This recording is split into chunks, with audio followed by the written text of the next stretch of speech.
Welcome back, everybody.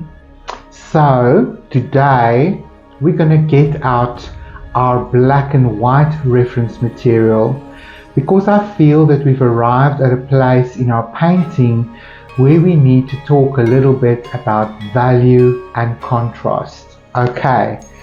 Not only do I want to talk about value and contrast in the painting, but I would also like to just bring our focus back to our original intention that we set when we started off with this amazing painting journey. Do you remember your original goal and intention? Just think about that again for a minute, or flip back in your art journal and just revisit some of the questions that we discussed in the beginning of this painting class and some of the discoveries that you made. Maybe you realized that there is an area of your life that you are neglecting or you are procrastinating about getting into your hobby, your creative practice, or whatever creative dream that you are holding in your heart but are too afraid to take flight for. Now, this particular series or class, this particular painting was one of those things for me.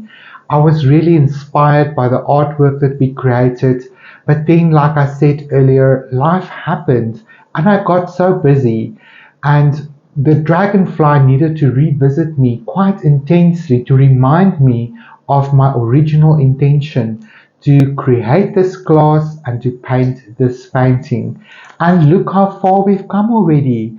This is just such a good example. Let me take this reference away of life versus art. Everything is a process. I think it is so easy in our modern world where we are used to instant gratification, instant coffee, instant food, that we begin to forget that life doesn't work in an instant way. And sometimes we want our miracles and our manifestations, our intentions to arrive in our life in an instant. So let's unpack that for a minute. Can you imagine? Just think a little bit of some of your recent wild thoughts that you've had. Maybe you were angry in the moment and you had some very bad, destructive thoughts about the people or the situation that you are in. Or maybe you really was upset and annoyed with someone and you had an instant where you wished that they were dead or that they weren't there anymore or that they will just vanish off the planet because they annoy you so much. I know that happens with me sometimes when people are rigid and just so locked in their own limitations that they aren't able to look beyond and see the beauty of diversity around them. And if there's one thing that we see in this painting, it sure is diversity. So can you imagine that wish or that intention that you felt in that moment because you were upset and angry? Can you imagine that it happened right in front of your eyes? I think it will be horrifying. So there is a safety protocol built into this whole manifestation intention thing, because I think the minute we start to wish harm on others or even on ourselves, the vibration, thank goodness, is so low of that intention and emotion and frequency that it will take a lot of energy for it to come to pass, and it might take longer. That's why good intentions and higher vibrations that is based on your highest good and the highest good for all happens much faster, because that frequency is sort of allocated as okay, this is going to be good for everyone. This is Ubuntu. What's good for me is good for you. This is a good old African understanding, Ubuntu. So I want to just remind you a little bit of those moments when you have a fleeting thought or even a nightmare for that matter, can you imagine if we instantly could manifest all of our thoughts and all of our ideas and all of our emotions? I think our world would collapse in chaos. So there is a reason why we have a filter, and we need to revisit our intentions and our goals and re-energize them constantly to make sure that we are still on track. So that is exactly what we're going to be doing with our painting today. We are revisiting our original intention, and we are seeing where it needs to be tweaked and where it can be left alone because we've arrived in a good place. So remember, I told you to print out a black and white version of the Dragonfly as well, because I talked about the values of our little paintings. I'm just going to bring in my value wheel here again so that you guys know what I'm talking about. So the value scales on our color wheel is helping us to determine, is it black? Is it dark gray? Is it medium gray? Is it light gray? Is it very light gray? Or is it white? And color can look different when we desaturate our frame. So what I'm going to ask you to do is to take a photograph of your canvas as it is right now. If you've arrived with me at this place before we put the highlights and final shadows into our orchids, then it's a good place to just take a good pause and just look at what you've created. So take a photograph of your canvas and then go into your settings and desaturate the color bar until you have a desaturated black and white image. That's basically what you want to do. And then I want you to compare your black and white image with the black and white image of the reference material. And you will begin to notice that some colors, especially like a dark magenta, can look very dark, almost black. Even a red can do that.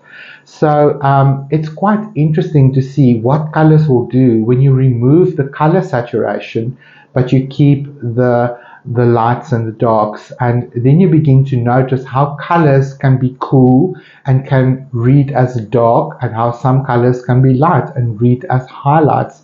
And yellow is one of those. It really looks a lot vibrant and light. So take a photograph of your canvas and do this exercise with me.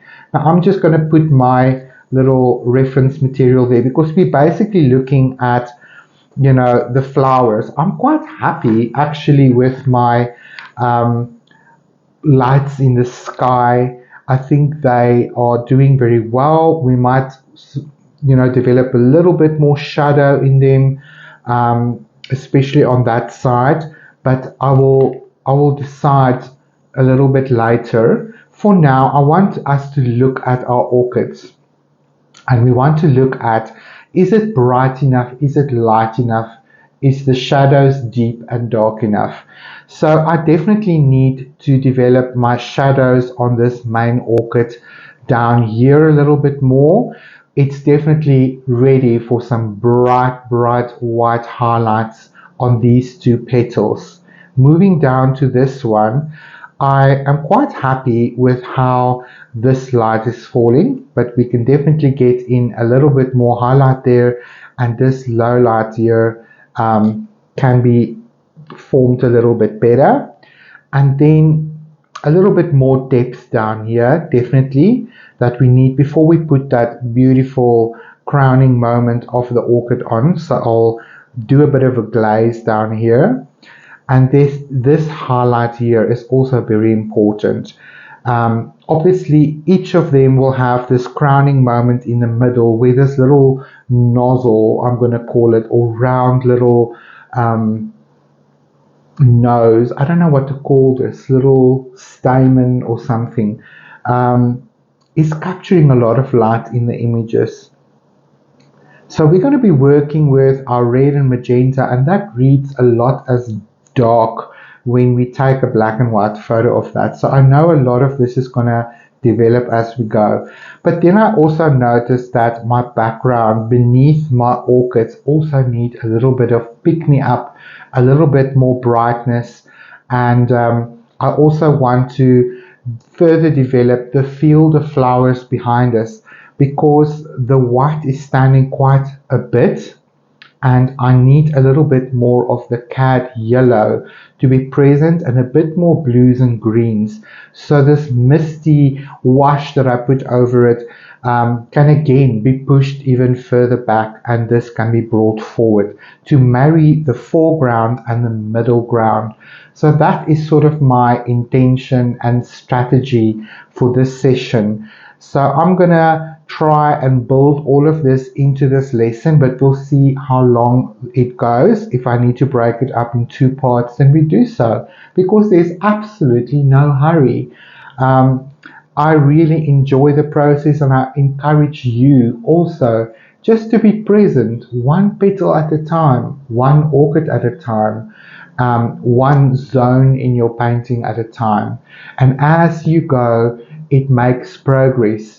Your dream begins to take form, and it starts to ground itself in your reality, and you're able then to feel a little bit more into it and discover your feelings about it. And are you really happy with your intentions, and does it look the way that you thought it would look?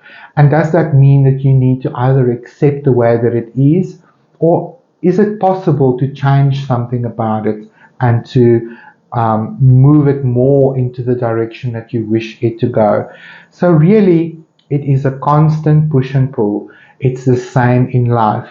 So those goals that you work on, make sure that you revisit them regularly. Sometimes we write things down, we set an intention, and we sort of think, oh, I know exactly what that is all about, but we can forget the detail. And if we don't give enough attention to it, and we start to put our intention and our focus on other things, maybe like our daily habits, maybe behaviors that's not as supportive, the dragonfly is constantly reminding you through its fleeting flying action, that zigzag of its, to stay focused and to be mindful the whole time of where it is that you are intending to travel, and not to get too distracted with all of the flowers on the side, but to remain grounded and focused into where it is that you want to end up.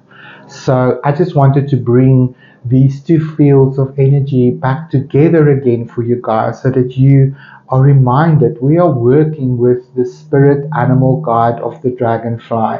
And even though it's not physically present on our canvas yet, we are creating space for it in order to arrive magically on our canvas. And all this negative space is going to be filled with a dragonfly real soon. But before we can begin to really bring the dragonfly in here, we need to make sure that it has a healthy environment where it can fly, where it can feed, where it can just be free and just bring that amazing energy that we are so fond of into our canvas.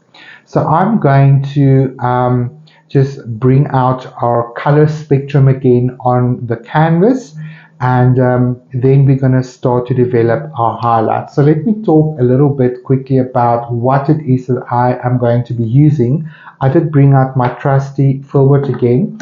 Now I've got two liner brushes here. I've got a number 3 liner brush with a very nice tip, because we're going to go into some detail work now, so a smaller brush will be needed. And then I have a 000 very, very fine liner, and I decided also, when we get to the fine highlights, I'm definitely going to be working with my FW Dollar and Ronnie titanium white acrylic ink. It's just the best as far as fine lines is concerned.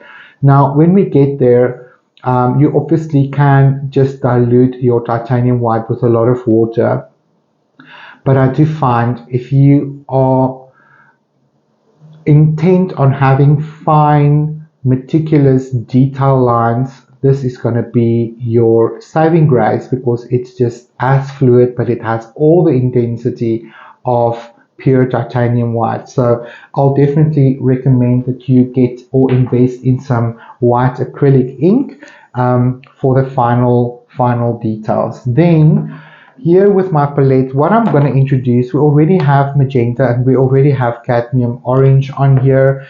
These are the colors I'm going to be working a lot with now. I might also, there is violet on my wet palette, but the color that we're going to introduce now is going to be cadmium red. Now cad red and magenta together is just a glorious color. It's a warm red and a cool red mixed together, and it's just going to give you this beautiful, juicy, wonderful crowning moment of the orchid. So we'll definitely need some cadmium red as well. I'm just going to put that aside. Okie dokie, let's get into this. And I'm going to be looking at my reference material the whole time just to sort of focus on where I want my low lights to be. So let me just put it nicely here where I can keep an eye on it. And then we'll definitely need a fresh kitchen towel to wipe off our brush. Let me have a sip of tea. So let's get into our paint, and I'm still working with the original paint that I've placed in my wet palette here. Let me put these brushes on the other side. They keep falling onto the painting, and I want you guys to be able to see my mixes. Okay, now I've got a little bit of Prussian blue there, and I've got a little bit of violet here. So I think I'm going to make a mixture between the two. But let's activate my brush with a bit of water because I want to create a bit of a glaze. So a little bit of violet and a little bit of my Prussian blue is going to create a violet blue, which is quite beautiful. And I'm just going to rub off most of it from my brush. I want to just glaze a little bit over this part of the orchid and just put it into shadow. We definitely needed that a little bit more. And then also this part.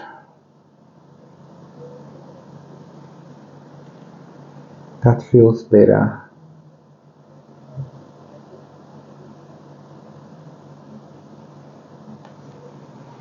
Let's add a bit of water to our brush. Now my tissues become a mixing palette. We definitely need a little bit more shadow here as well underneath this. Perhaps too little. I need a bit more.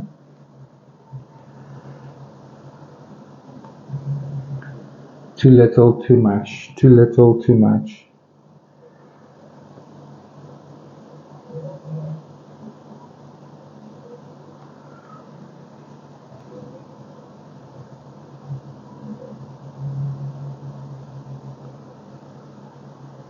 That feels good. In fact, I'm going to switch to this number 3 round brush that I talked about.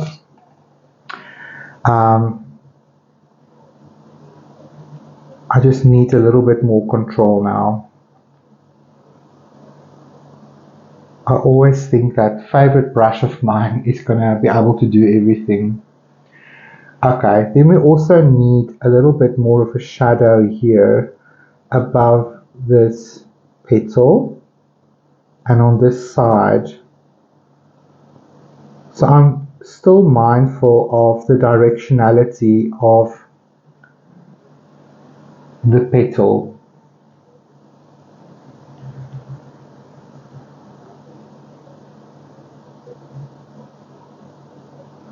Just work in that shadow a little bit deeper.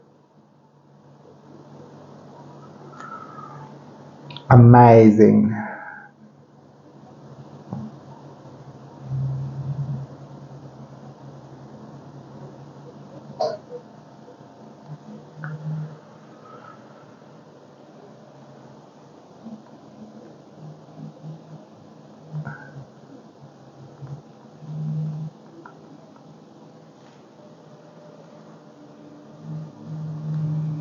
Okay, a little bit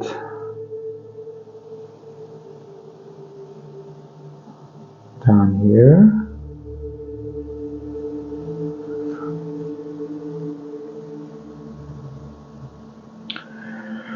Looking at this one, the magenta red, quite cool, but I am going to just bring in a little bit of a shadow underneath that petal.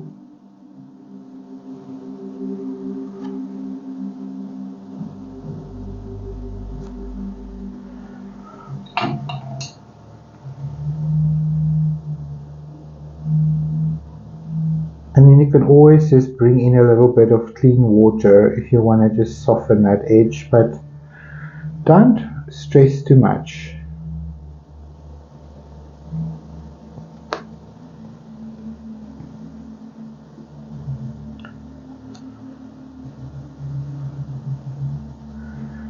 This one at the bottom, that can be a little bit smaller. I'm talking about that highlight on this petal.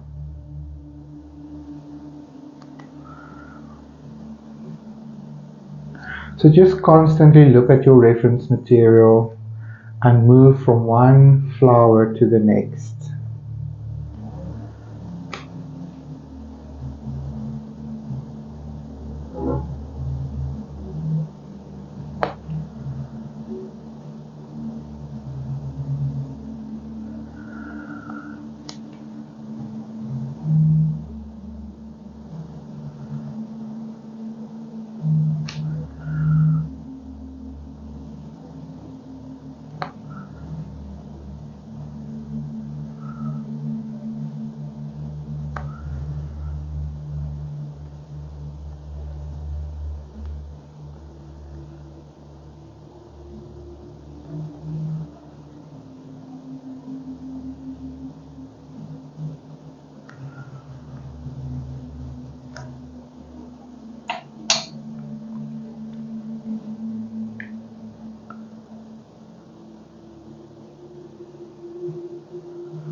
Nice.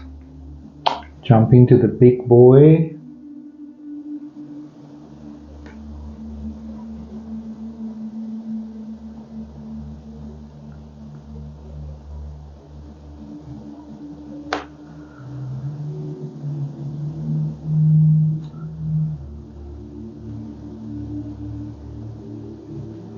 Nice.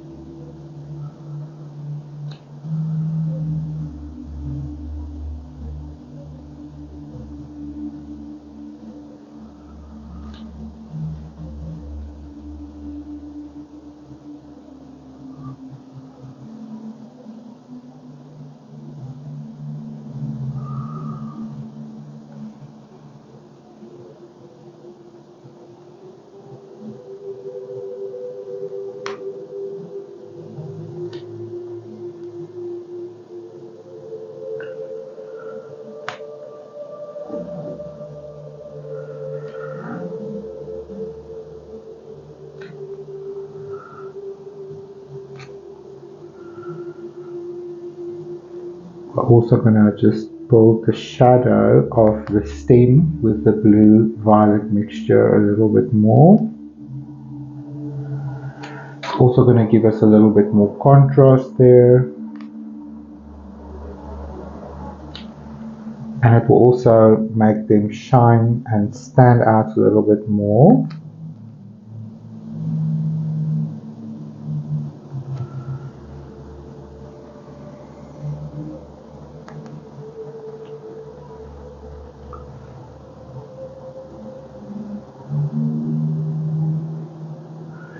So there's a little bit of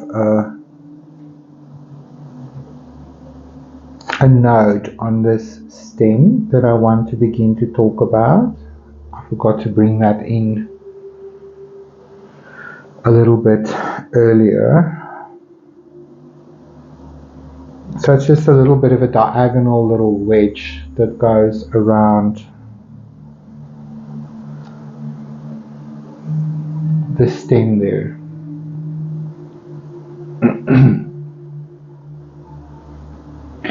While that is drying, I want to come into a little bit of this cyan blue and just talk a little bit about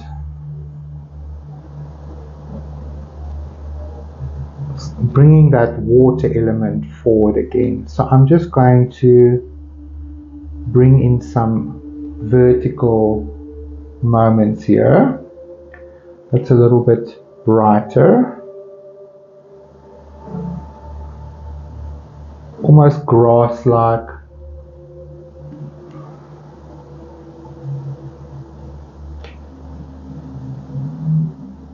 Vertical elements here and there.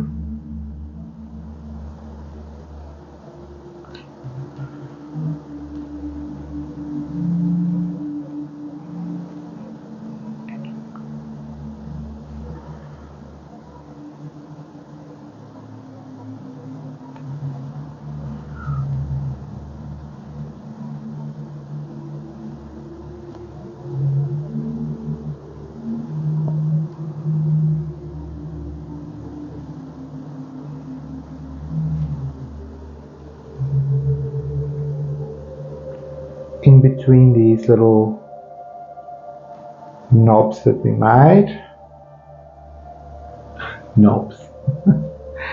little round shapes that we made. And then I'm going to jump to my sap green and bring in a bit of this olive green.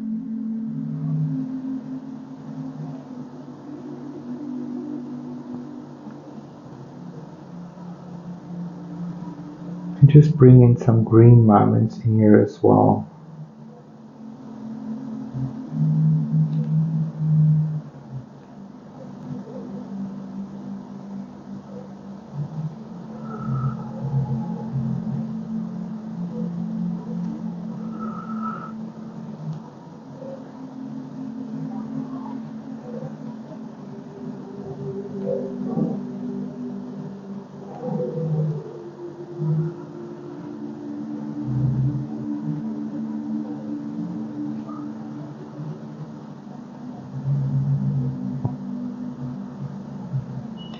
And this is also going to just bring forward my orchids a little bit.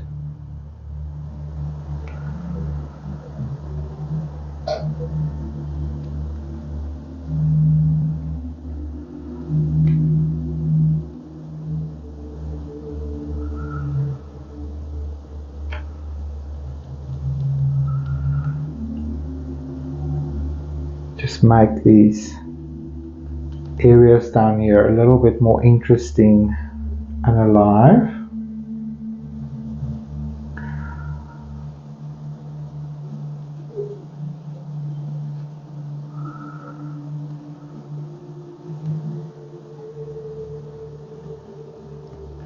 So I'm just mimicking some of the texture lines that is on the reference material.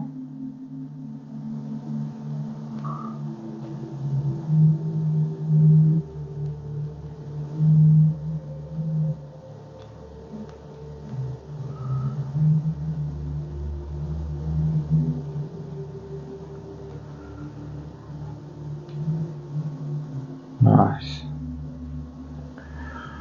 In the background, the green is a little bit cooler, so I'm going to use a bit of this blue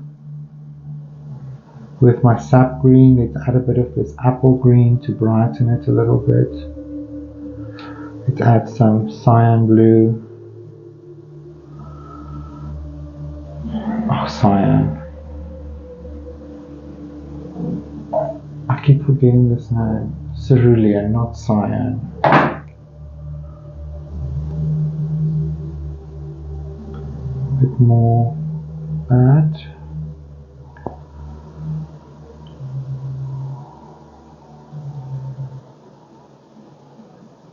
Just gonna talk a little bit about some of these deeper tones that I see in there.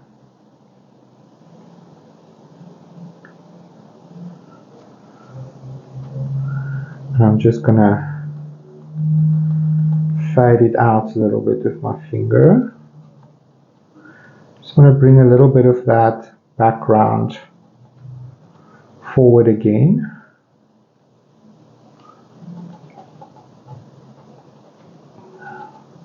That's nice.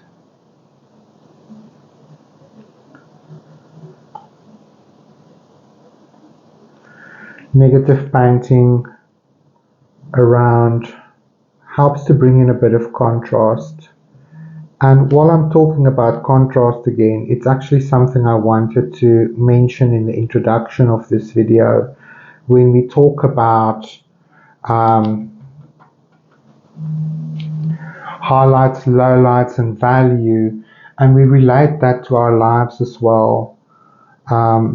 Sometimes we best learn in contrast. I think that's also why our world is so dualistic: night, day, male, female, young, old, and so forth. Do you maybe feel that your life is boring? You need a little bit of contrast and excitement? That could also be possible.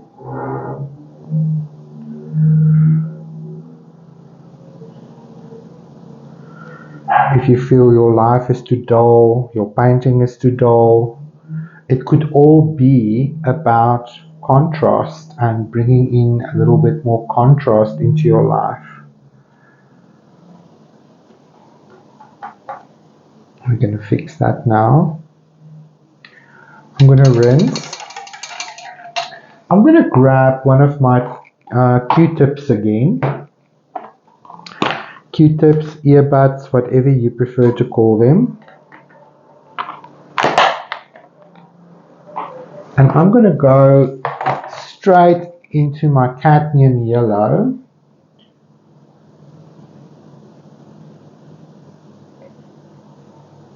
And just talk a little bit about these hidden gems.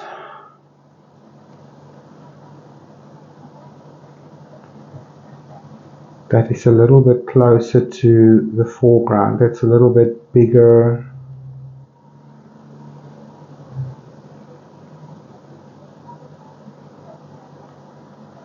And just like we did before,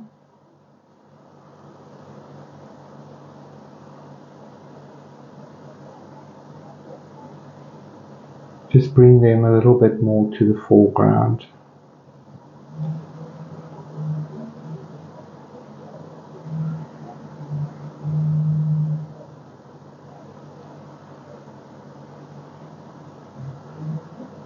Just talk about these moments again. So you would have noticed that actually what is happening is these little spheres, even the lights in the sky, is giving us a sense of depth and movement, like there's an elevation busy happening, and that is exciting.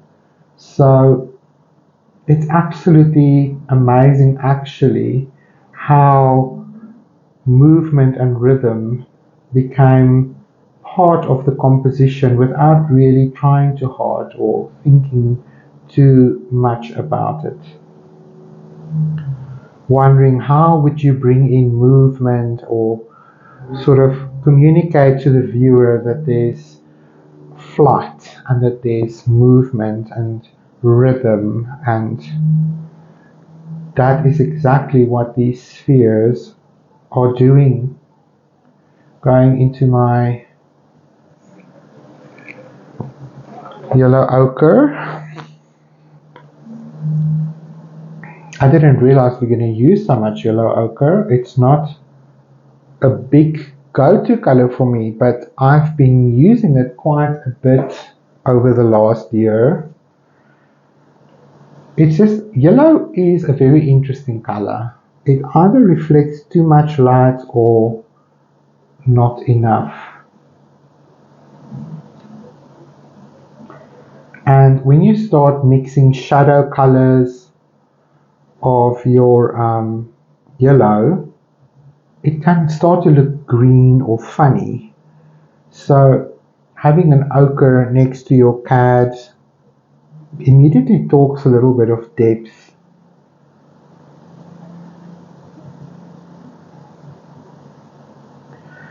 I see a little bit of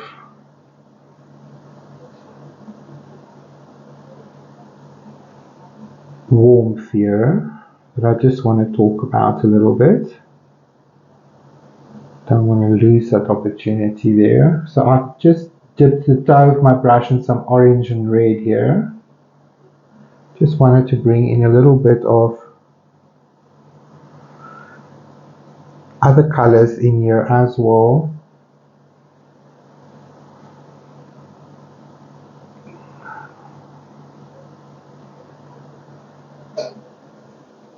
Before we move on from the background entirely.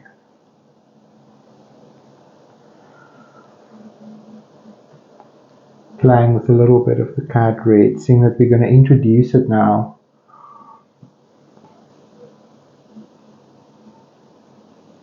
To the orchids, might as well mention it somewhere else.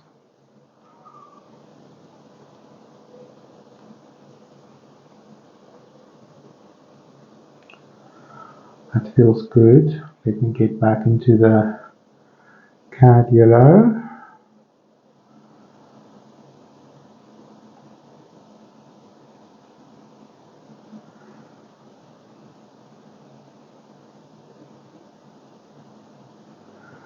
And I'm just lightly pressing on those colors in the background, bringing some of it forward again. Don't want to overdo it, but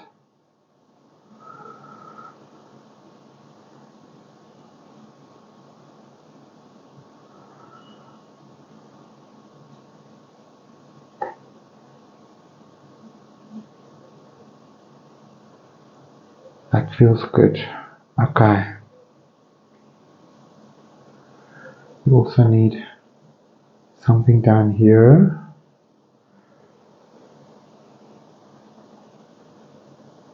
Just talks about that this story is continuing off the canvas.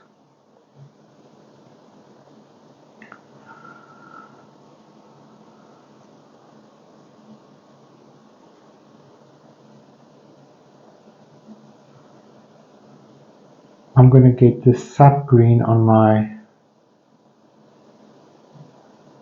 Q-tip here. And I just want to talk about these bushes a little bit. Again, just bring a little bit of it forward.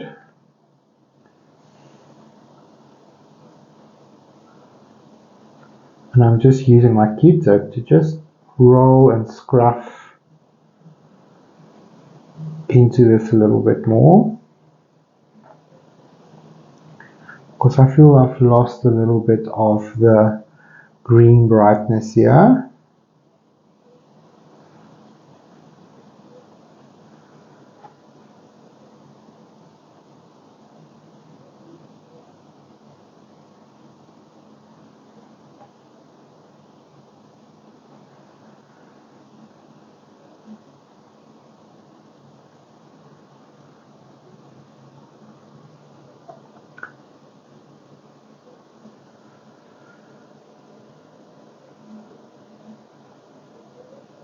Painting with my Q-tip now.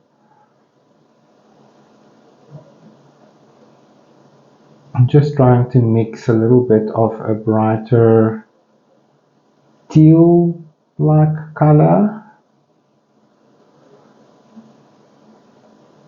So I'm using this dark green mixture that we had, and I'm adding a bit of the cerulean blue and a bit of the Prussian blue.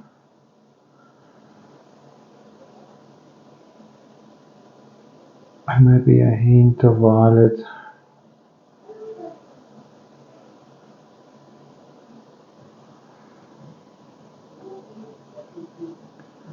Just here and there on the horizon, bring some of this color in again. In between the bushes, I feel that that is needed.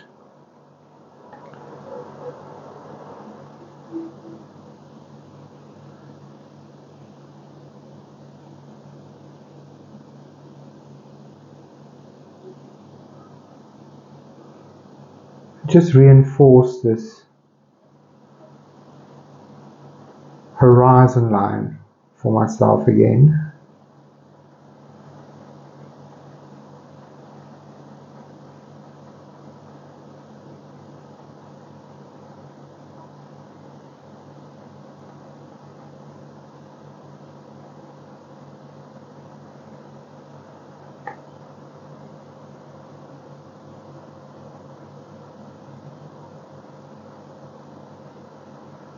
And as the paint is drying, I'm just playing with it a little bit and just breaking up the patterns a little bit.